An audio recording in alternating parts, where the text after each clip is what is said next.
नमस्कार, बुलेटिन में आपका स्वागत है। आपके साथ मैं हूं जीनत सिद्दीकी। सबसे पहले बात करेंगे चमोली में जो हादसा हुआ है उसकी। अब तक जो रेस्क्यू अभियान को लेकर अपडेट आ रही है वो हम आपको बता रहे हैं। पूरी रात रेस्क्यू ऑपरेशन चलता रहा। सेना, आईटीबीपी और एनडीआरएफ की जो टीमें हैं वो रेस्क्यू में जुटी रही।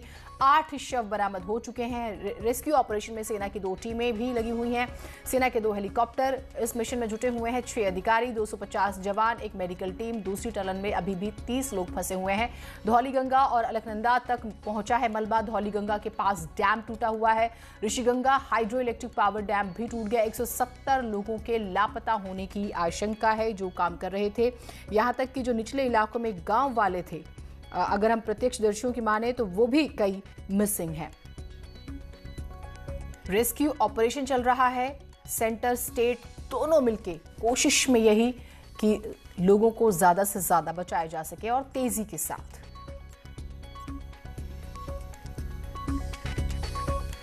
तो एक्सक्लूसिव तस्वीरें भी आप देख पा रहे हैं। आप ये देखिए, जो लोग हैं उनके जो प्रत्यक्षदर्शी हैं उनके मुताबिक संभलने तक का मौका नहीं मिला। इतनी रफ्तार थी जब ग्लेशियर टूटे और जब पानी बह के आता है तेजी से। और जिस समय सैलाब नजर आया, और देखिए नदी में बन रहे बांधों के बीचों बीच मजदूर काम कर रहे थे। हालांकि गांव के जो लोग थे उन्होंने शोर मचाना भी शुरू किया, लेकिन कुछ पलों में ही सब कुछ तहस नहस हो गया।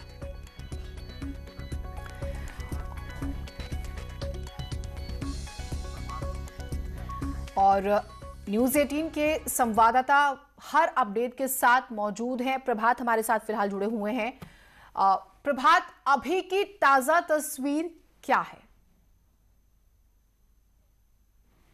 यहाँ पे जानकारी बता रहे क्या अब तक की कंडीशन नहीं, और क्या सर अभी तक जो इनपुट आपके पास आया और अब आगे किस तरीके से मशीनरी काम कर रही है? ये जो टनल है इसको खोलने का प्रयास जारी है। इसके अलावा और कहीं कोई रेस्क्यू वर्क नहीं बचा है। इसके अलावा समझ गए, मैक्सिमम जो है फिशिंग पर्सन की भी 153 की मैक्सिमम उसका डेड बॉडी रिकवर हो चुकी है। इस टनल को, बड़ी टनल को खोलने के लिए हमारी आर्मी की सर जिस तरीके से हमारे साथ जो है डीजीपी अशोक कुमार मौजूद थे, साथ में उनके द्वारा जो बताया गया कि यहाँ पे लगातार टीमें काम कर रही है और अभी जो मिसिंग लोग हैं उनको भी जो है यहाँ पर सर्च किया जा रहा है। जी ना प्रभात, कोई एक्चुअल फिगर आई है कि मजदूर कितने थे? क्योंकि कई जगहों पे ये भी खबरें हैं कि जो निचले इलाके के गांव वाले थे जिन्होंने सबसे पहले देखा इस प्रलय को आते हुए, और वो भी आवाज देते हैं लेकिन लोग नहीं संभल पाते। ऊंचाई वाले इलाकों में आके शोर इतना ज्यादा होता है। तो कोई प्रॉपर फिगर आई है कि कितने लोग जो हैं मिसिंग हैं अभी? जी, जिस तरीके से जो अभी डीजीपी अशोक कुमार जी यहाँ पे बता रहे हैं कि जो मिसिंग लोग हैं उनका रेस्क्यू जारी है। तो अभी तक 10 बॉडी जो अभी रेस्क्यू की बात कर रहे हैं, और इसके अलावा जो लोग टनल के अंदर फंसे, टनल के अंदर जो है अभी तक जो हमारे पास यहाँ पर जो आंकड़ा है कि 37 लोगों की बात की जा रही टनल के अंदर। और बहने वाली जहाँ तक बात करें तो जो हमने अपने तस्वीरों में दिखाया, काफी लोग कल बह भी रहे थे। तो हम ये नहीं कह सकते हैं कि कितने लोग अभी टनल के अंदर हैं या बह गए हैं, क्योंकि जो आंकड़ा है जब तक प्रशासनिक रूप से हमारे पास स्पष्ट आ नहीं जाता तब तक हम इस पर कुछ नहीं कह पाएंगे। और आपको दिखाना चाहूंगा, ये सेना का हेलीकॉप्टर ऊपर आसमान की तरफ से ये लगातार ये भी यहाँ रेस्क्यू के लिए पहुंच चुका है। हम दिखाना चाहेंगे ये एरियल यहाँ से जो रेणी है, रेणी जो हमारा नीति घाटी को जोड़ने वाला जो पुल था, वो पुल हमारा पूरी तरीके से वॉश आउट हो चुका है। तो उस एरिया में जो है अब रेस्क्यू किस तरीके से किया जा सकता है, कि वहां उससे आगे जो गांव है उन गांवों के लिए कैसे खाना दिया जाए, तो उसके लिए हमारी जो आर्मी एयरफोर्स की टीम भी जो है ऊपर आपको हमने दिखाया किस तरीके से वो लोग उस तरफ को निकल चुके हैं। और जो हम ग्राउंड जीरो पर हैं यहाँ पर लगातार अभी भी जो है रेस्क्यू जारी है। जी बिल्कुल। और ये भी जानकारी है कि नदी का जल स्तर बढ़ गया था और इस वजह से कुछ देर के लिए ऑपरेशन प्रभावित हुआ। निश्चित, जिस तरीके से लगातार जो ग्लेशियर है ऊपर ग्लेशियर बार बार पिघलते हैं, तो जैसे ही ग्लेशियर पिघलना शुरू होता तो उसका पानी बढ़ना शुरू हो जाता। और ये पहाड़ों में आम बात है कि लगभग जो दिन भर का टेम्परेचर होता है उससे जो ग्लेशियर हाई एल्टीट्यूड पर पिघलते हैं वो निचले इलाकों तक पहुंचने में समय लगता है धीरे धीरे। लेकिन जो कल ग्लेशियर जिस तरीके से टूटा था, भारी भरकम मात्रा में उसने जो तबाही मचाई है वो सबने देख लिया। लेकिन रात की हम बात करें तो रात को जो है हम क्योंकि ग्राउंड जीरो पे स्वयं खड़े रहे तो यहाँ पे 3 बार ऐसी कंडीशन आई कि जब यहाँ पर जो है पानी बढ़ने की स्थिति आई। हालांकि जो हमारे देवदूत है, चाहे आर्मी है, चाहे एनडीआरएफ है, चाहे जो है एसडीआरएफ है, या फिर आईटीबीपी है और हमारे जो लोकल पुलिस है और जो हमारे स्थानीय सब ने जो है यहाँ पर अपनी तरफ से रेस्क्यू में पूरी सहभागिता निभाई है। हालांकि जो प्रकृति का जो कहर है यहाँ पर उसके आगे किसी की नहीं कही जा सकती है, लेकिन उससे जो है लड़ना ये हम सबका काम है और ये हमारे जो भारतीय सेना के जवानों ने और आईटीबीपी सब ने ये कोशिश यहाँ पर की है। जी बिल्कुल, ये बात सही है कि प्राकृतिक आपदाओं से आप लड़ नहीं सकते, लेकिन आप कोशिश कर सकते हैं। कम से कम प्रभात 2013 के बाद किस तरह से हम तैयार थे, ये एक सवाल है।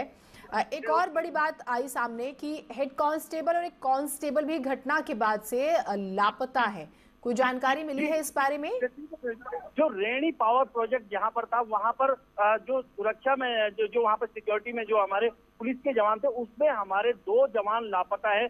उनके बारे में अभी तक कुछ भी पता नहीं लग पाया है। जो प्रशासन के द्वारा जो बताया जा रहा है कि जो रेस्क्यू पॉइंट वहां पर देख लिया गया, लेकिन वहां पर अभी उनका कुछ पता नहीं लग पाया है। और जो ग्राउंड जीरो जहाँ पर टनल 1 है, उस टनल 1 में अभी रेस्क्यू जारी है, क्योंकि जो रेणी का इलाका है, रेणी के इलाके में अब कोई रिकॉर्ड बता पाना भी, क्योंकि जो वॉश आउट है, पूरा पावर प्रोजेक्ट वॉश आउट हो चुका है वहाँ, तो वहाँ के बारे में कुछ बताया नहीं रहा। लेकिन जो यहाँ पर है, जहाँ पर रेस्क्यू किया जा रहा है, यहाँ पर अभी जो लोग फंसे हैं उनको बचाने का काम जारी है। जी अब एक और चीज, जो दर्शक हमारे साथ अभी जुड़े होंगे प्रभात, ये जो पूरा इलाका है, हम देख रहे हैं कि एक बड़े पैमाने पर हमारे जवान जो हैं, चाहे हम सेना, आईटीबीपी, एनडीआरएफ, एसडीआरएफ की बातें करें, वो जुटे हुए हैं और ऑपरेशन को सक्सेसफुल बनाने की कोशिश कर रहे हैं, ऑपरेशन में जुटे हुए हैं। लेकिन ये क्या यहाँ पर इतना आसान है? जिस तरह का ये इलाका है, इसके बारे में बताइएगा, कितना चैलेंजिंग है ये? यहाँ पर जिस तरीके से जो है ये पहले ही जो है पहाड़ी इलाकों में वैसे भी जो चैलेंज काफी होता है, और जिस तरीके से कल ये घटना हुई है उसके बाद तो यहाँ स्थिति और भी विवश हुई है। और आप देख सकते हैं ये अभी नीचे भी एक बार फिर से दिखाना चाहूंगा, ये मलबा आ रहा है अलकनंदा में, ये धौली गंगा है, धौली गंगा में लगातार अभी भी प्रवाह बना है, मलबा भी जो है इसके साथ आ रहा है। जो ये दूसरी मलबा जो ये सामने दिखाना चाहूंगा, ये जो मलबा है ये साइड टनल से अंदर से निकाला गया है और उस मलबे को जो है यहाँ फेंका गया है।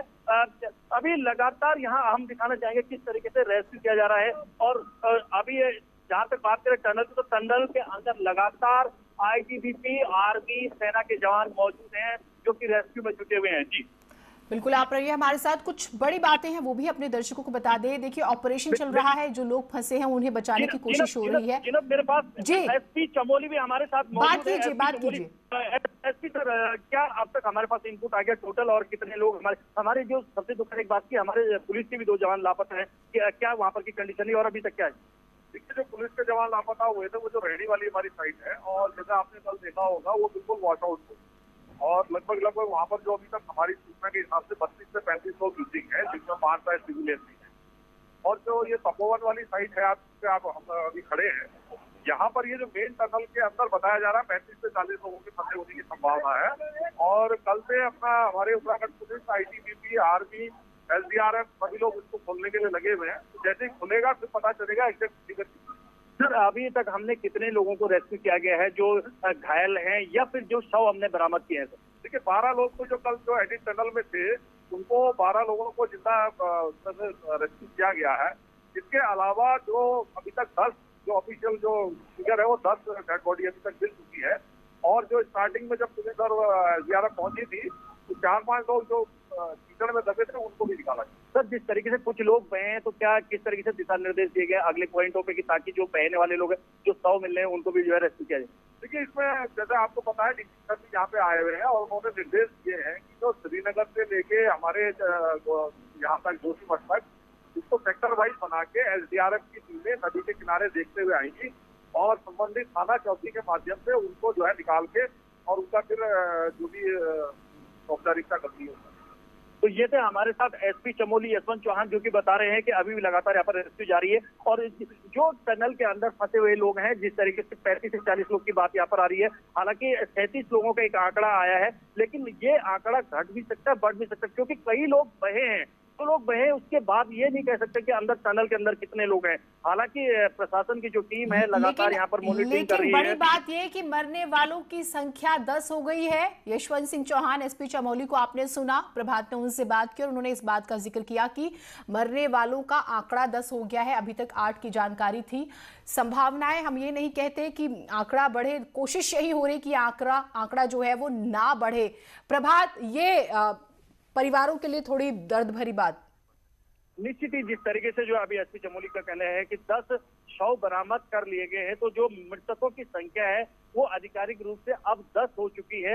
और जो बाकी जो टनल के अंदर लोग फंसे हैं उनको यहाँ पर रेस्क्यू किया जा रहा है। हालांकि किस दशा में वो लोग हैं, क्योंकि कल से लगभग जो है 22 घंटे अब तक ये हो चुके हैं, और किस दशा में वो लोग अंदर हैं ये इसके बारे में कुछ कह नहीं सकते। मैं आपके पास आती हूँ। बिल्कुल सुबह 10:30 बजे कल ये घटना घटती है और अभी देखिए कि आप 8:09 हो चुके हैं। जैसे जैसे वक्त घटता जा रहा है, यानी कि देरी हो रही है, थोड़ा सा डर बढ़ता है कि वो लोग किस स्थिति में होंगे जो दबे हुए हैं, उन्हें निकालने की कोशिश चल रही है। मैं आपके पास आती हूँ प्रभात।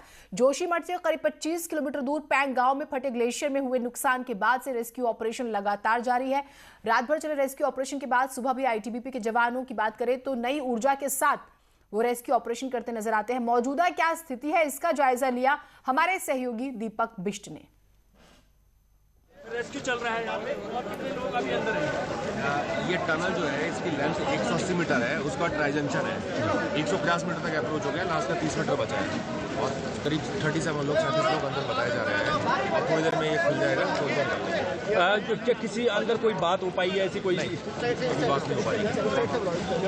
जिस तरीके से यहाँ पर जो एसडीआरएफ के कमांडर है, सेना नायक है, आईपीएस अधिकारी है नवनीत बुल्लर, उनके द्वारा बताया गया है कि 37 लोग जो है अंदर, उनके द्वारा जो बताया, जो जानकारी दी गई कि 37 लोग अंदर हैं। और अभी वहाँ पर जिस तरीके से काम चल रहा है, ये संभावना जताई जा रही है कि जल्द ही उन तक जो है जो रेस्क्यू टीमें हैं वो पहुँच जाएंगी।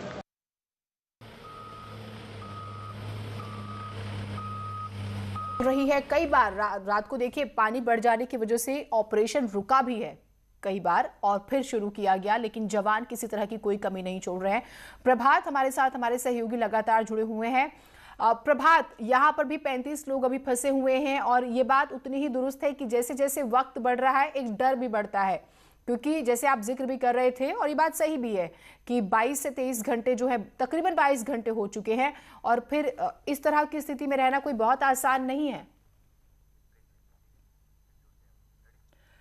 तो पहाड़ों में जीवन वैसे भी पहाड़ जैसे होता है, लेकिन जो कल त्रासदी आई है उसके बाद आम जनजीवन भी तो प्रभावित हुआ, लेकिन जो लोग फंसे हुए हैं उनके लिए ऑपरेशन चलाया जा रहा है हर स्तर पर।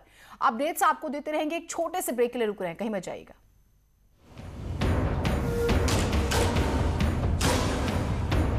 न्यूज़ 18 पहुंचाएगा आपका ऐड।